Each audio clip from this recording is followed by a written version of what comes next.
મને યાદ છે મારી યુકેમાં કથાનું બહુ મોટું આયોજન હતું અને આખા વર્ષ મારા નીમુબેન કોટેચા એટલા માઇક્રો પ્લાનિંગ વાળા વ્યક્તિ આખું વર્ષ કથાના પ્લાનિંગમાં એમને ગુજાર્યું. અમારા સેક્રેટરીઓ ઉપર ને આજુબાજુના લોકો પર એટલા બધા એમના ફોનો આવે અને બહુ પરફેક્શન વાળા લેડી હતા. ખૂબ એમને મહેનત કરી અને બહુ હોશ હતી એમના મનમાં કે મારા ઘરાંગણે શ્રીનાથજીની કથા થાય અને કથાના સ્વરૂપે શ્રીનાથજી બાબા પધારે. પણ જુઓ ઠાકોરજીની લીલા કેવી હોય છે. આટલા વર્ષના પ્લાનિંગ હોવા છતાંય કથાના 20 દાડા પહેલા એ ભગવાનના ધામમાં પહોંચી ગયા. 20 દાડા પહેલા એ ઈચ્છા ધરી રહી ગઈ. એમના સુપુત્રોએ મને પ્રશ્ન કર્યો, મહારાજ આટલી બધી ભગવાનની કથા માટેની કોઈની ઈચ્છા હોય, ભગવાન છેલ્લા સમયે એક મારા માની ઈચ્છા પૂરી ન કરી શકે. આવું કરીને ભગવાનને શું મળ્યું? એકાદ કથા થઈ જવા દેતે પછી મારા માને ઉપાડી લેતો તો હજી ચાલતે, પણ આવું શા માટે થયું? ત્યારે મેં એ છોકરાઓને સમજાવ્યા કે ઘણીવાર ભગવાન ક્યારેક સંયોગ આપે, ક્યારેક વિયોગ આપે. કોઈક વાર સંયોગથી આપણો ઉદ્ધાર કરે, કોઈક વાર વિયોગથી આપણો ઉદ્ધાર કરે. ભગવાનને ખબર જ હતી આમનો છેલ્લો સમય ચાલી રહ્યો છે અને એ છેલ્લા સમયમાં ભગવાન એમને કથા કરવાની પ્રેરણા આપી. સતત એમના મનમાં કથા કથા કથા કથા કથા કથા ના સંસ્મરણો તાજા રહ્યા. છેક સુધી એમના મનમાં એ કથાના આયોજનના બાબતે એ શ્રીનાથજી બાબા એમના સંસ્મરણમાં રહ્યા અને છેક સમય સુધી શ્રીનાથજીનું સ્મરણ થયું અને એ જ સ્મરણ કરતા કરતા એમને પ્રભુના ધામની પ્રાપ્તિ થઈ. એ 20 દાડા પછી મેં ત્યાં કથા કરી અને એ કથાના અંદર મેં કીધું કે અત્યારે ભલે પ્રત્યક્ષ સ્વરૂપે નીમુબેન આપણા સામે નથી, પણ અત્યારે પરોક્ષ રીતે એમની આત્મા અહીંયા વિરાજમાન છે અને કથાનું શ્રવણ કરી રહ્યા છે. ભગવાન એ સ્વરૂપે એમનો ઉદ્ધાર કરવા માંગે છે. આવા ભગવદીય જીવો પણ મેં જોયા છે કે ઘણીવાર બહુ ઈચ્છા હોવા છતાંય પ્રત્યક્ષ એમને કથા સુલભ થઈ શકતી નથી, પરોક્ષ રીતે એમને સુલભ થઈ. तो ईश्वर की इच्छा और कृपा के बिना इस दरबार में कोई आकर बैठ नहीं सकता. और अगर हमारे जीवन में ऐसे अवसर, ऐसी अनुकूलता, ऐसे संजोग अगर प्रकट होते हैं, ये भगवान की बहुत बड़ी अनुकंपा है.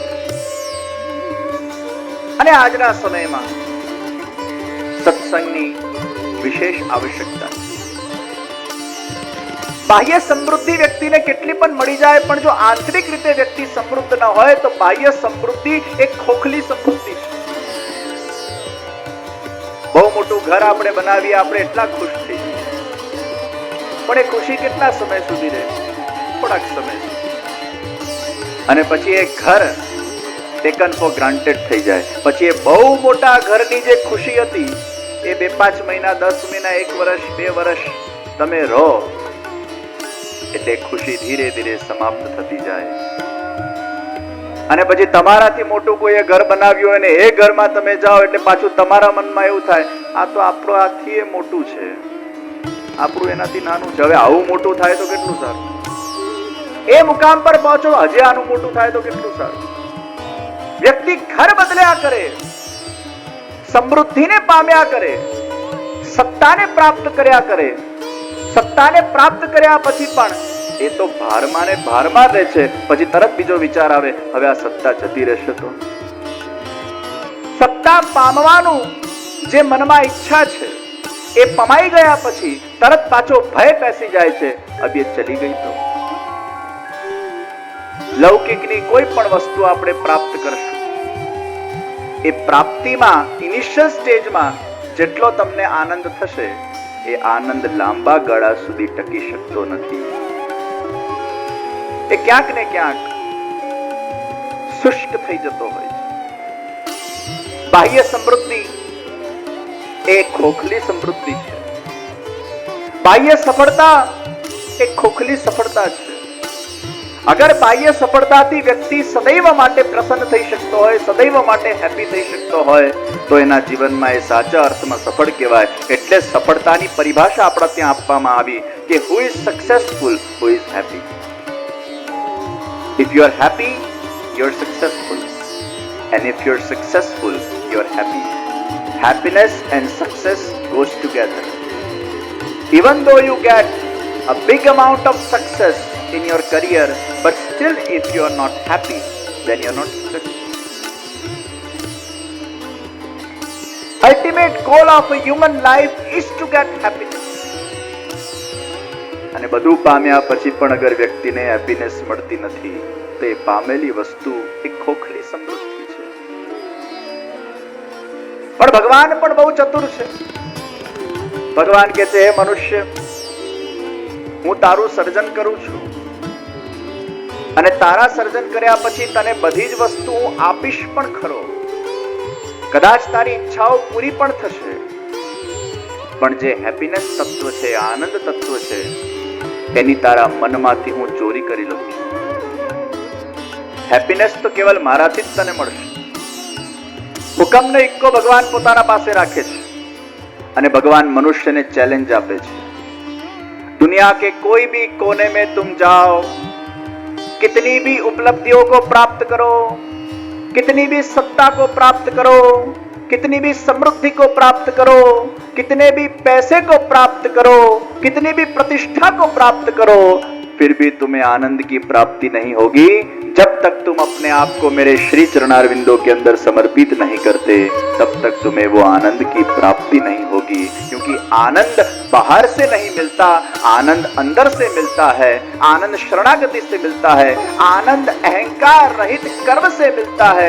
आनंद मुझसे मिलता है, क्योंकि मैं ही आनंद का स्वरूप हूं. भगवान ज आनंद છે. આનંદ તરફ અગર આપણો દ્રષ્ટિકોણ હશે તો આનંદ મળશે. શાશ્વત તરફ અગર આપણો દ્રષ્ટિકોણ હશે તો આનંદ મળશે. પણ નાશવંત તરફ અગર આપણો દ્રષ્ટિકોણ હશે તો આનંદ નહીં મળે. પણ આનંદના પરછાઈ સ્વરૂપ, ઇલ્યુઝન રૂપે સુખ અને મજા મળશે. સુખ और મજા.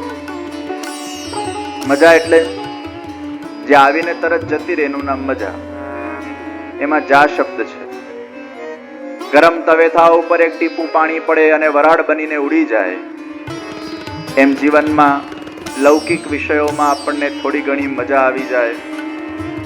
કાનથી સાંભળવામાં મજા આવી જાય, મુખથી બોલવામાં મજા આવી જાય, રેસ્ટોરન્ટમાં ખાવામાં મજા આવી જાય, ક્લબોના અંદર ફરવામાં મજા આવી જાય, પિક્ચરો જોવામાં મજા આવી જાય, મિત્રો સાથે ગપ્પા મારવામાં મજા આવી જાય. પણ એ મજા ટકે કેટલી?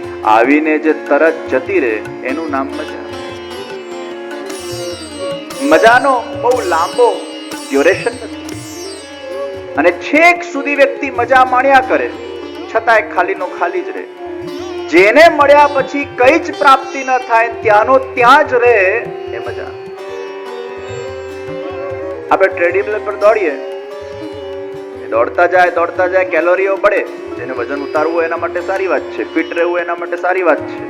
પણ કશે પહોંચવું હોય તો એના માટે ટ્રેડમિલ બહુ કામનું નહીં. એને લાગે હું દોડી રહ્યો છું, પણ આગળ વધતો જ નથી, ત્યાંનો ત્યાં જ રહે. आनंद को प्राप्त करने के अंदर मजा को हम प्राप्त कर जाते हैं, भूल कर बैठते हैं. चाहते हैं आनंद, मिल गई मजा जो आकर तुरंत चली जाती, जो टिकती नहीं. सुख,